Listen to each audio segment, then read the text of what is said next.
오늘 우리에게 주시는 하나님의 말씀은 요한복음 15장 18절에서부터 21절까지 말씀입니다. 세상이 너희를 미워하면 너희보다 먼저 나를 미워한 줄을 알라. 너희가 세상에 속하였으면 세상이 자기의 것을 사랑할 것이나 너희는 세상에 속한 자가 아니요 도리어 내가 너희를 세상에서 택하였기 때문에 세상이 너희를 미워하느니라. 내가 너희에게 종이 주인보다 더 크지 못하다 한 말을 기억하라. 사람들이 나를 박해하였은즉 너희도 박해할 것이요 내 말을 지켰은즉 너희 말도 지킬 것이라. 그러나 사람들이 내 이름으로 말미암아 이 모든 일을 너희에게 하리니 이는 나를 보내신 이를 알지 못함이라. 우리가 하나님께 기도를 드릴 때는 기본적인 전제가 있습니다. 하나님께서 그 기도 가운데 임하여 주시고 임재해 주신 뿐만 아니라 또 역사해 주시기를 바라죠. 또 그것을 조금 더 풀어서 얘기하면은 우리가 간절히 원하는 어떠한 일에 하나님께서 개입하셔서 우리가 바라는 그 일을 이루어 주시기를 원합니다. 예를 들면 이런 식이죠. 사랑하는 가족이 몸이 아픕니다. 세상의 의술로는 당장 치료의 방법이 없다고 가정해보죠. 그럼 우리는 당연히 그 가족을 위해서 기도합니다. 그때는 하나님께서 임하여 주시고 우리 사랑하는 가족의 그 아픈 부분을 만져주시기를 원하죠. 그것이 하나님께서 함께 하실 때 또 형통한 사람에게 일어나는 결과라고 생각을 합니다. 또 이외에도 또 많은 경우의 수가 있죠. 하지만 다 비슷합니다. 하나님께서 우리가 원하는 그 일을 해주실 때 우리는 진정 하나님께서 함께 하시는 자가 누릴 수 있는 복을 또 체험한다고 생각을 합니다. 이러한 생각이 무조건 틀린 것은 아닙니다. 하지만 이사야 55장 9절에서 이르듯이 하나님의 생각은 우리의 생각보다 항상 높다라는 것을 감안하면 우리의 생각이 늘 하나님의 생각과 같지 않다라는 것을 우리는 기본 전제로 해야만 합니다. 다시 말하면 우리 생각에 이것이 가장 절실한 기도 제목이라 할지라도 그것이 꼭 하나님 뜻에 맞다고 보장할 수 없다라는 것이죠. 그렇다면 하나님께서 함께 하신다면 어떠한 일이 일어나는 것인가? 이 부분에 대해서 우리는 다시 한번 생각해 볼 필요가 있습니다. 성경의 많은 부분에서 또 그 내용을 다루고 있는데 우리는 창세기 39장을 통해서 하나님께서 함께 하시는 사람에게 어떤 하나님의 역사가 일어나는지를 먼저 살펴보고자 합니다. 그 내용 가운데 중심 인물은 요셉입니다. 그리고 장소적인 배경은 그 바로 왕, 그러니까 애굽의 바로 왕의 경호대장인 보디발의 집이 있고요. 그리고 또 다른 장소는 왕의 죄수들을 가둬놓는 감옥입니다. 처음에 요셉이 보디발의 집에 가게 된 이유가 무엇입니까? 형들의 시기를 받아서 미디안 상인들에게 노예로 팔리죠. 그리고 그 미디안 상인들은 애굽으로 내려가서 보디발에게 요셉을 팔아 넘깁니다. 그는 하루아침 만에 자유인에서 노예 신분으로 바뀌게 되었어요. 근데 창세기 39장 2절과 3절에 보면 동일한 표현이 반복됩니다. 하나님께서 요셉과 함께 하시고 그를 형통하게 하셨다고 기록하고 있습니다. 자, 그래서 어떤 일이 벌어졌습니까? 그는 일반 노예 신분에서 보디발 집의 가정 총무가 되었습니다. 하나님께서 함께 하시니까 비참한 노예 생활보다는 조금 더 나은 또 이렇게 위치까지 올라가게 되었죠. 그리고 그는 감옥에 갇히게 됩니다. 그때도 그는 잘못한 게 없었습니다. 보디발 아내에 의해서 또 억울한 누명을 또 이렇게 쓰게 되었고 감옥에 갇히게 되죠. 그곳에서의 기록도 보면 똑같습니다. 21절, 23절에서는 하나님께서 그곳에서도 요셉과 함께 하셨고 그를 형통하게 하셨습니다. 그래서 어떤 일이 일어났나요? 그는 그냥 일반 죄수들보다 조금 더 신분이 올라갔습니다. 그 감옥 안에서의 모든 일을 관장하는 총무가 되었어요. 자, 이렇게만 따지고 보면 어쨌거나 일반 노예보다는 하나님께서 함께 하셔서 가정 총무가 되고 일반 죄수보다는 하나님께서 함께 하셔서 또 감옥 일을 관장하는 총무가 되었으니까 조금 더 나아졌다라고 말할 수는 있어요. 하지만 우리가 일반적으로 생각하는 형통이라는 단어의 정의에 빗대어 보면 요셉의 삶은 결코 형통한 삶이 아니라 할 수 있습니다. 왜 그렇죠? 정말 하나님께서 그와 함께 하시고 그가 형통한 사람이라면 애초에 그는 억울하게 노예로 팔려가서는 안 되죠. 만약에 보디발의 집에 노예로 팔려갔다 하더라도 뭔가 극적인 일이 일어나서 그의 억울함이 해소되고 또 누군가의 도움을 받아서 다시 고향 집으로 돌아가야만 합니다. 감옥에서도 마찬가지예요. 그곳에서 하나님께서 정말 함께 하신다면 그는 보디발의 아내로부터 그 억울한 누명을 쓴 사실이 또 진실로 또 회복되어야만 합니다. 그 다음에 그는 다시 보디발의 집에 가정 총무로 가든지 아니면 고향집으로 돌아가든지, 그게 우리가 생각하는 형통한 자의 그런 결과가 되겠죠. 하지만 그는 그래봤자 가정 총무라고 해도 노예의 신분을 벗어나지 못했어요. 감옥에서 총무를 맡는다 한들 그는 죄수의 신분을 벗어나지 못했습니다. 그런 그를 향해서 누가 형통한 자라고 할 수 있을까요? 우리가 가지고 있는 이 기준이 아니라 성경에서 말하는 형통함의 정의를 다시 한번 생각해 본다면 그는 과연 형통한 사람이라는 것을 우리는 알 수 있게 됩니다. 우리말 형통하다라고 번역된 히브리어 찰라흐라는 단어는 우리가 일반적으로 알고 있는 잘되다, 번성하다라는 의미도 가지고 있지만 또 다른 보다 근본적인 의미는 하나님께서 자기 자신을 사람들에게 나타내시다라는 의미를 가지고 있어요. 좀 더 쉽게 표현하면은 하나님께서 사람과 함께 하시다라는 의미가 되겠죠. 다시 말해서 성경이 주목하는 형통함은 단지 사람들이 생각하는 잘됨이 기준이 아니에요. 하나님께서 함께 하심이 기준이 됩니다. 요셉은 하나님께서 함께 하셨기 때문에 그는 그 상황 가운데서 그 모든 것에 규정당하지 않고 그 모든 상황을 주관하시는 하나님 앞에서 자신이 해야 되는 최선의 일을 했을 뿐입니다. 그는 장차 자신이 애굽의 총리가 되고 자신으로 말미암아 그 가족들이 다 애굽에 내려와서 살고 큰 민족을 이루게 될 것을 전혀 알지 못했어요. 언제 고향으로 돌아가게 될지, 언제 자신의 억울함이 풀리게 될지도 알지 못했습니다. 다만 그는 하나님께서 함께 하심을 믿었고 그 하나님의 은혜 안에서 자신이 해야 될 일을 충실하게 했을 뿐입니다. 또 그러한 하나님의 사랑을 통해서 하나님께서는 계획하신 당신의 일을 행하신 것이죠. 그는 그 상황이 아니라 그 상황을 주관하시는 하나님을 믿는 그 믿음으로 하나님께서 맡겨주신 일을 하였고 장차 크고 놀라운 일을 하는데 쓰임받을 수 있게 되었습니다. 그러한 삶의 자세, 그러한 또 하나님에 대한 인식이 바로 형통한 사람이 갖는 믿음입니다. 우리에겐 그러한 형통함이 있나요? 하나님께서 우리와 함께 하시죠. 그냥 함께 하시나요? 오죽하면은 우리가 그걸 자꾸 잃어버리니까 우리 주 예수님의 이름을 또 임마누엘이라는 이름으로도 알려주셨어요. 처녀가 잉태하여 아들을 낳을 것인데 그 이름을 임마누엘이라라. 그 이름을 번역하면 하나님께서 우리와 함께 하신다라는 거예요.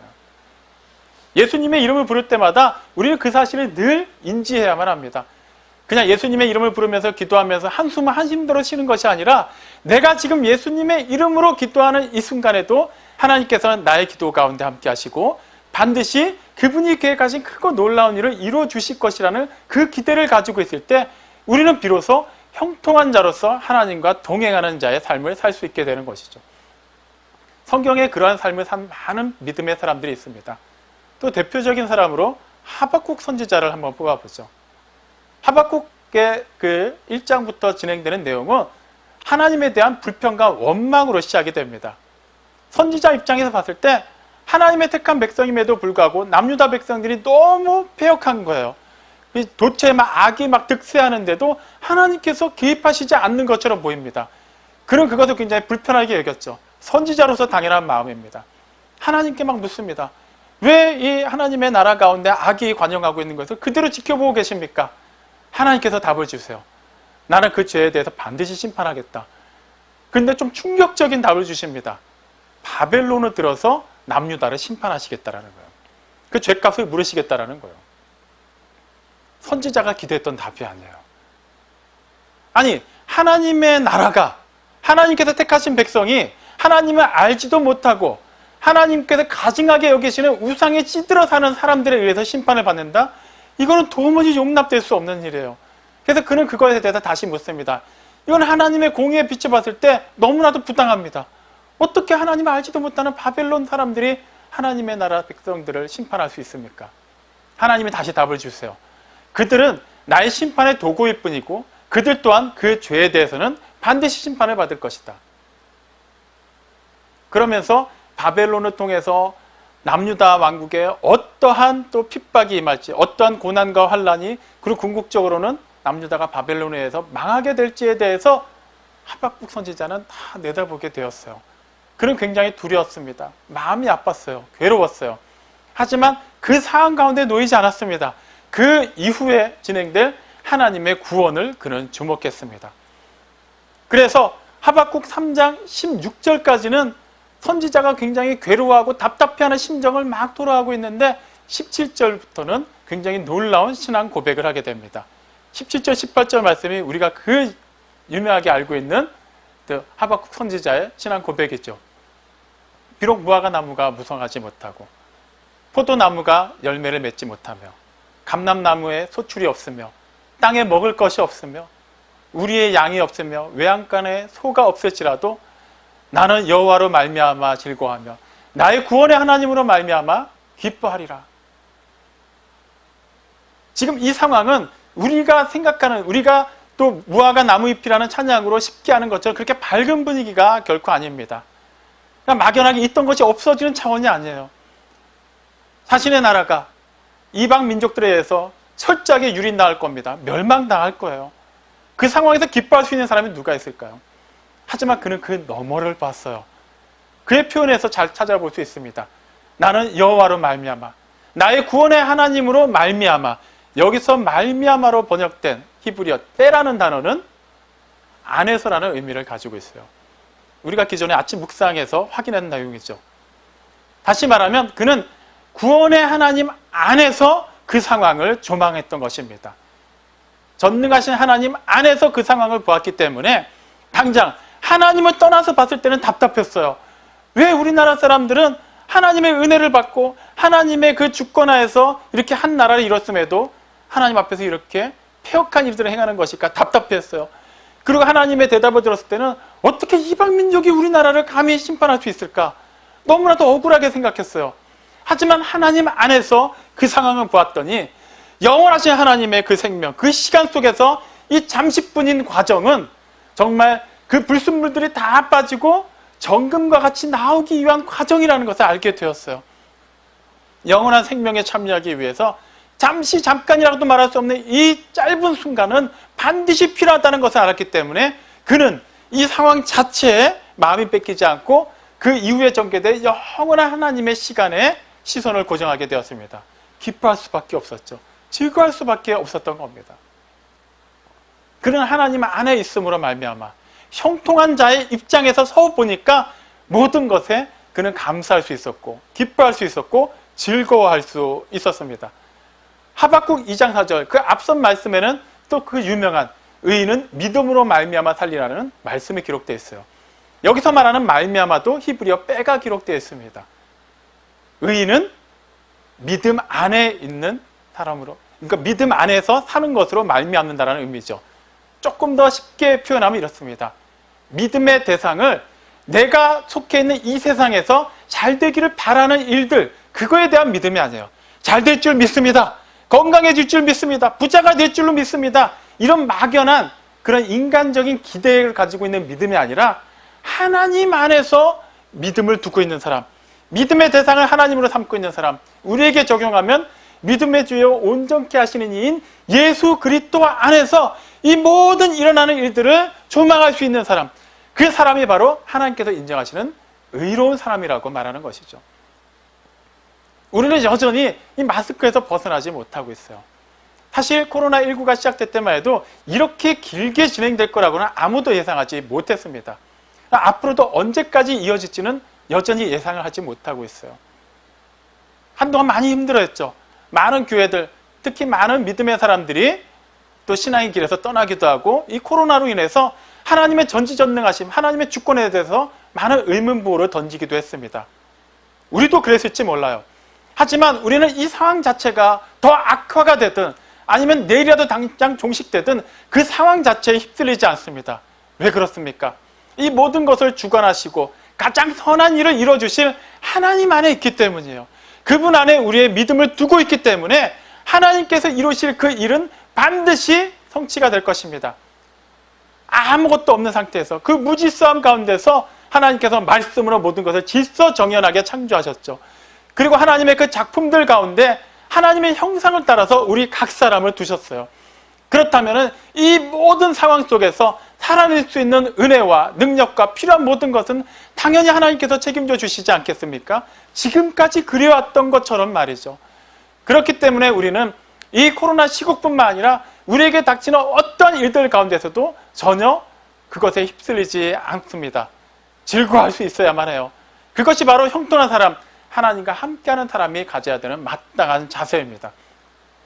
제가 중학교 2학년 때로 기억합니다. 서울랜드로 소풍을 갔어요.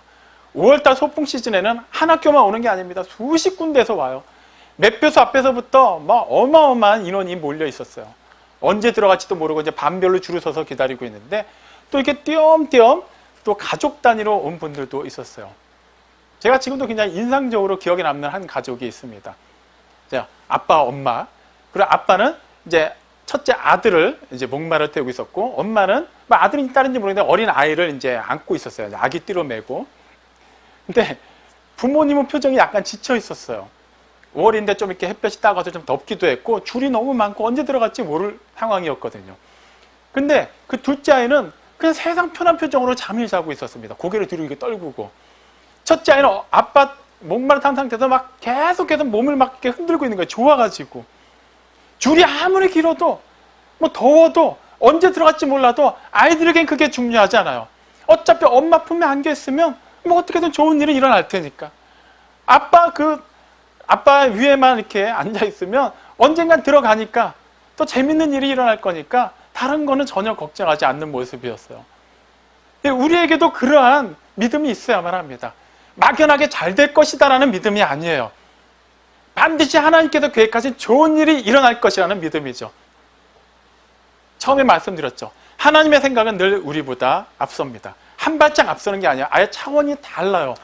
우리가 상상하지도 못했던 크고 비밀한 일을 반드시 이루어 주십니다. 하나님께서 함께 하시는 사람에게는 그 일이 이루어집니다. 그 놀라운 역사가 포에마 우리 교회 모든 성도들에게 날마다 새로워지기를 주님의 이름으로 축원합니다. 아멘. 우리가 계속해서 살펴보고는 요한복음 15장 말씀의 배경도 또 이런 맥락에서 이해를 해야만 해요. 6월절이 다가오면서 제자들은 굉장히 기분이 들떠 있었죠.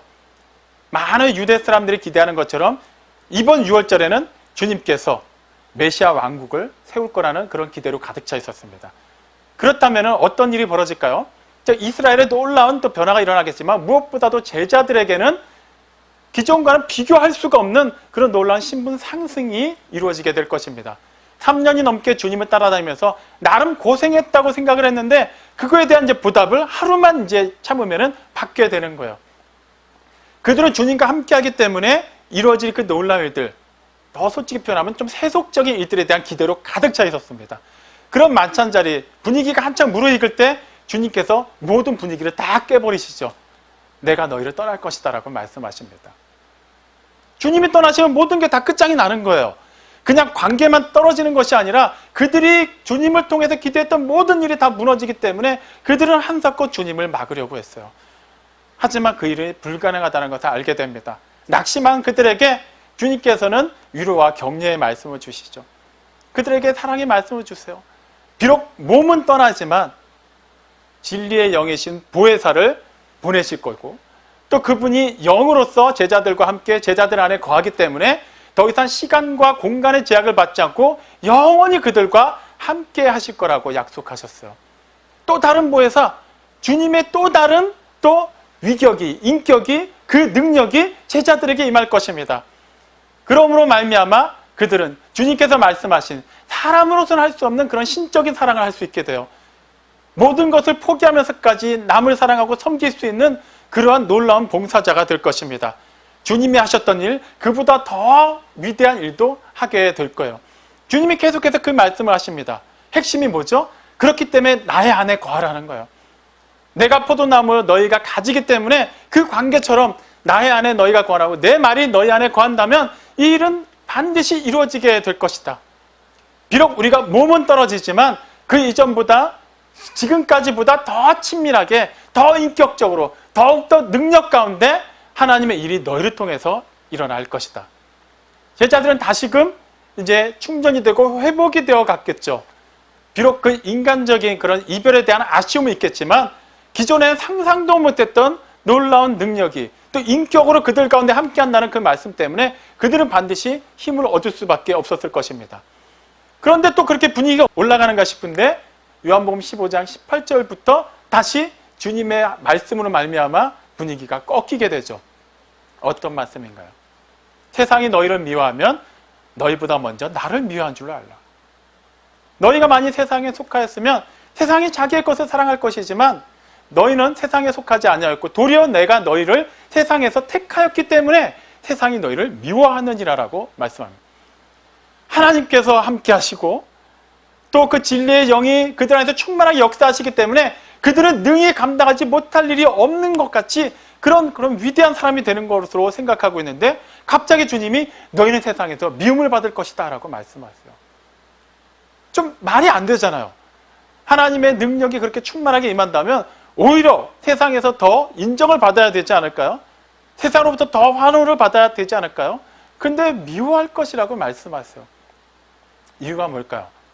자, 주님께서 세상에 오신 목적을 살펴보면은 답은 간단하게 나옵니다. 주님이 세상에 왜 오셨죠?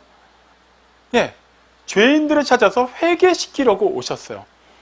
우리는 단지 요한복음 3장 16절만을 암송하려 하다 보니까 그냥 사랑으로만 모든 것을 다 포장해서 그냥 좀 두루뭉술하게 좋게 생각하려고 해요. 하나님이 세상을 이처럼 사랑하사 독생자를 주신 일이 왜 우리에게 복음이 되는 거죠? 세상에 만약에 사랑으로 가득 차 있다면 또 다른 사랑이 세상에 임하는 것이 뭐가 그렇게 대단한 일입니까? 그냥 사랑이 많은 곳 가운데 또 뭐 하나님이 사랑을 주신다고 하면 그냥 좋은 게 좋은 거구나 이 이상도 되지 않아요. 세상에 사랑이 없기 때문이에요. 아무리 사랑하려고 해도 우리가 하는 사랑은 결코 서로를 온전히 사랑할 수도 없고 그 사랑으로 말미암아 우리의 죽은 영혼을 살릴 수가 없습니다. 근데 하나님의 사랑은 죄로 말미암아 죽어있는 우리의 영혼을 살리는 사랑이에요. 그 말은 곧 우리가 이미 죄로 죽어있다는 것을 기본 전제로 해야만 가능한 얘기겠죠. 골로새서 1장 13절에서는 분명히 말합니다. 하나님께서 택한 자들을 그 흑암의 권세에서 구원하셔서 사랑하는 자기의 아들 나라로 옮기셨다고 말해요. 하나님이 세상을 이처럼 사랑하셔서 독생자를 보내주셨어요. 성자 하나님이 인간의 몸을 입고 세상에 오셨습니다. 이 세상은 사랑이 가득한 세상이 아니라 죄와 미움과 저주로 가득한 세상이에요. 그 세상에 오셔서 주님이 뭐라고 얘기하셨습니까? 요한복음 7장 7절에서 이미 말씀하셨죠. 세상이 너희를 미워하지 아니하되 나를 미워하나니 이는 내가 세상의 일들을 악하다고 증언함이라. 세상의 일을 악하다고 증언하셨어요.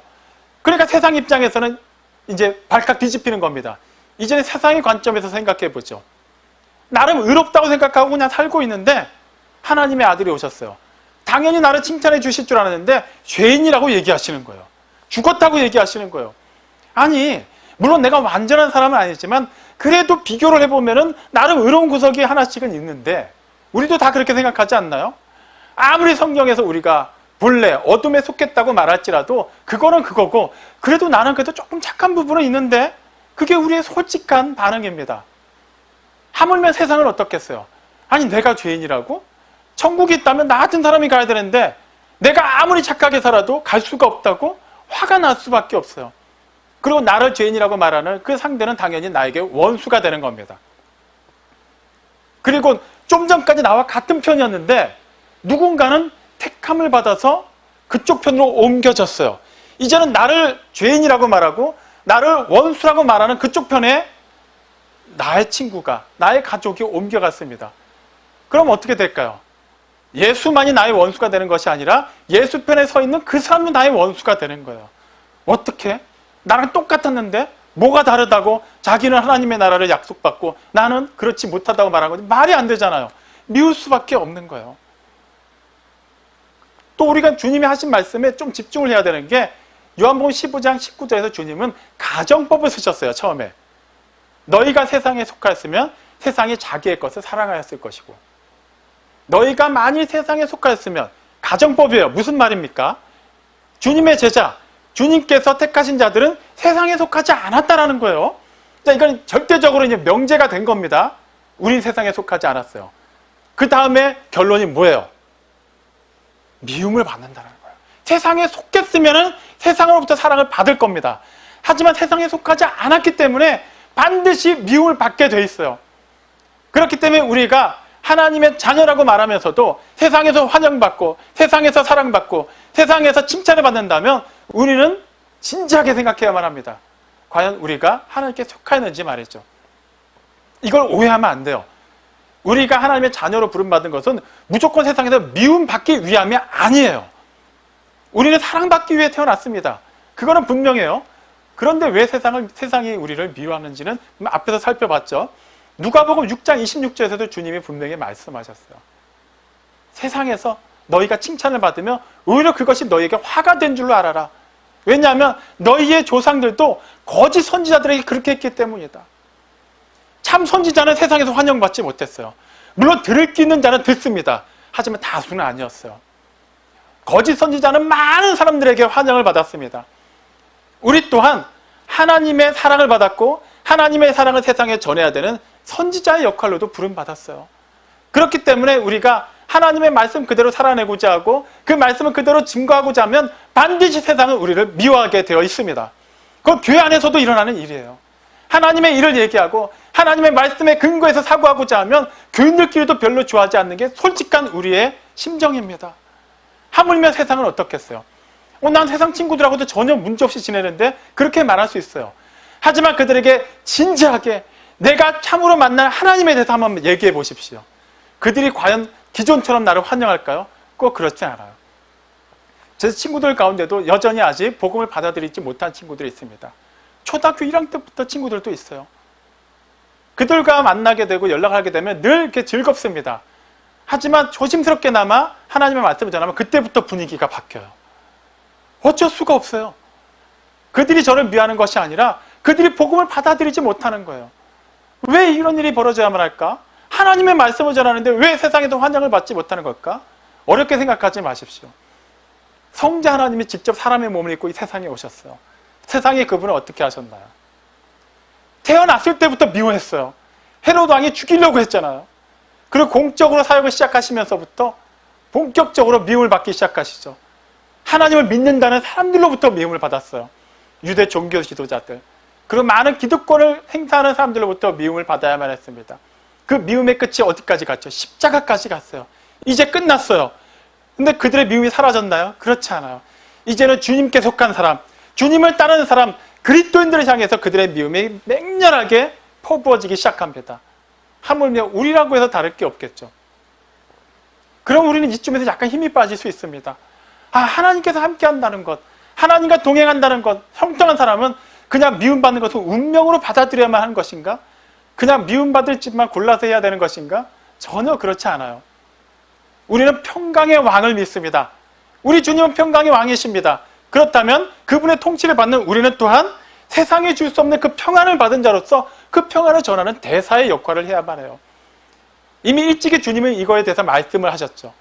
마태복음 5장에 기록된 그 산상수훈 8복 부분에서 또 7번째 복 있는 사람, 주님 뭐라고 얘기하시나요?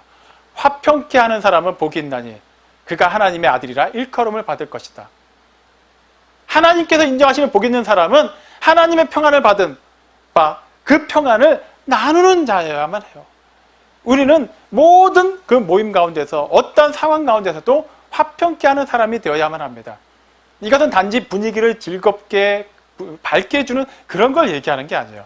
그 다음 8번째 복 있는 사람의 이야기를 통해서 이 화평케 한다는 것이 무엇인지를 우리는 바로 알아야만 합니다. 8번째, 팔복의 8번째 마지막입니다. 뭡니까? 의를 위하여 박해를 받는 자는 복이 있나니 천국이 그의 것이며. 아니, 화평케 하는 자면은 분위기가 좋게 흘러가야 되는데 갑자기 의를 위하여 박해를 받는 자가 등장을 해요. 그게 팔복의 마지막이에요. 그게 마지막이라는 거예요. 결과적으로 하나님께 속한 사람이 최종적으로 나아가야 되는 길은 의를 위하여서 박해를 받는다는 거예요.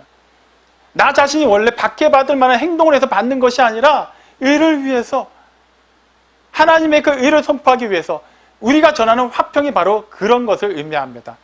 하나님의 평안을 정하는 거예요. 그냥 사람들 사이에서 관계를 좋게 하기 위해서, 즐겁게 하기 위해서 뭔가 재밌는 말을 하고 좋은 인상을 풍기는 것이 아니라 때로는 그 분위기가 완전히 갈라지는 한이 있더라도 필요에 따라서는 하나님의 평안을 전할 수도 있어야 되는 사람, 그 사람이 곧 복 있는 사람이고 하나님의 자녀가 되는 것이고 천국을 소유한 자가 되는 것입니다. 우리에게 그런 사명을 주셨어요. 형통케 하는 사람, 우리는 이왕이면 세상에서 좀 잘 되고 좀 부귀영화를 누리는 것을 생각하지만 성경이 말하는 형통한 사람은 결코 그것과는 거리가 멉니다. 오해하시면 안 돼요. 무조건 가난해야 된다는 게 아니에요. 무조건 아파야 한다는 것이 아니에요. 무조건 억울해야 된다는 것이 아닙니다. 하나님 안에 있다면 가난함과 부함은 문제가 되지 않는다는 거예요. 아프고 건강한 것은 문제가 되지 않는다는 거예요. 세상에 주님이 오셔서 죄에 대해서 선포하셨지만 그것이 복음이라는 것을 세상은 받아들이지 못했어요. 왜 그랬을까요? 그것이 기쁜 소식이 아니기 때문이에요. 나는 죄인이 아닌데 죄인이라고 하는데 누가 기뻐할 수 있을까요? 근데 우리는 왜 그것을 복음이라고 말할 수 있죠? 소망이 없기 때문이에요. 나 자신이 죄인이라는 것을 알고 나니까 어떠한 것으로도 우리는 그 죄의 문제를 해결할 수 없다는 것을 알게 됐어요. 그 자체가 복음인가요? 아니에요. 그 다음이 있기 때문에 복음이 되는 거예요. 하박국 선지자가 그 바벨론 사람들에 의해서 나라가 유린당할 걸 생각하는 것으로 인해서 질거한 것이 아니라 그 이후에 있는 구원의 하나님으로 말미암아 기뻐한 것과 마찬가지예요. 답이 없는데, 우리가 하나님께 나아갈 수가 없는데 하나님이 직접 우리를 찾아오셨어요. 유일한 답을 주셨어요. 길이요 진리요 생명으로 우리에게 다가오셨습니다. 다른 걸 찾으려고 고민하지 않아도 돼요. 우리는 그분께만 나가면 돼요. 그분으로 말미암아 그분 안에서 그분과 함께함으로 형통한 자로 하나님과 동행하기만 한다면 모든 문제는 하나님께서 해결해 주십니다. 사랑하는 성도 여러분, 우리는 하나님과 함께하는 형통한 사람입니다. 살아가면서 여러 가지 어려운 일들, 수많은 일들을 겪어왔지만 여전히 우리가 살아있는 동안에 그런 일들은 새로운 모습으로 우리에게 다가올 겁니다. 하지만 그런 일들 때문에 괴로워하거나 슬퍼하거나 아파하지 마십시오. 물론 인간적으로 우리의 몸이 힘들 수 있고 우리 심정이 괴로울 수는 있습니다. 하지만 우리가 하나님 안에 있는 형통한 자로 존재하는 한 하나님께서 그 모든 일들을 감당할 수 있는 능력을 반드시 주십니다. 그리고 그 모든 것이 합력하여 선을 이루게 하십니다. 그렇기 때문에 우리는 구원의 하나님으로 말미암아 구원의 하나님 안에서 모든 일을 즐거워하고 기뻐하며 하나님께서 이루실 일을 기대할 수 있는 형통한 사람이 됩니다. 그 형통한 사람으로서 이번 한 주간에 주어진 일들을 사명으로 살아내시기 바랍니다. 어떠한 일이 다가올지라도 그 일에 휩쓸리지 마십시오. 하나님께서 허락하신다면 그 일은 반드시 좋은 일로 우리에게 열매를 맺히는 그런 과정이 될 것입니다. 그 놀라운 은혜에 참여하고 그래서 삶으로 살아내고 그것을 아름답게 증거하는 모든 형통한 자가 다 되시기를 주님의 이름으로 축원합니다. 아멘.